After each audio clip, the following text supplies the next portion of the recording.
But I feel as though that idea, though, of voice is really important to the work, and you mentioned it earlier in terms of like writing the voice. I was wondering if that was something you talked about with your students as well. I feel like we're always trying to find our voice.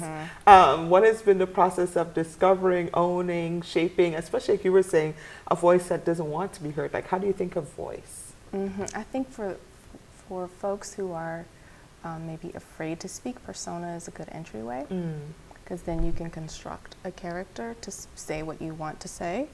I certainly wrote a lot of persona poems when I first started, you know, until I could get my footing. So I think that's one approach. And I think there's also like talking about things that you love, doing that first. Like, what are you passionate about? What can you go on and on and on and on about? And starting there.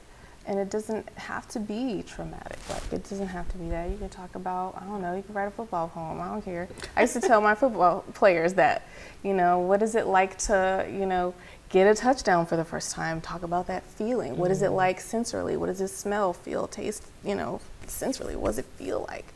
So just getting into the body, I think is important. We don't think about that in terms of voice a lot, right? But it lives in your body in physical form. Lips, tongue, and breath. That's how you make voice happen. There? Right, which is one reason why I try to sometimes, Alleyne Sekelianos taught me this, to memorize a poem.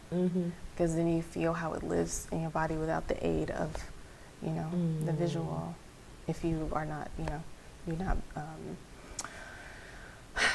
if you're not too afraid to embody that. 'Cause some students, you know, you can't push them there, but at least you planted the idea.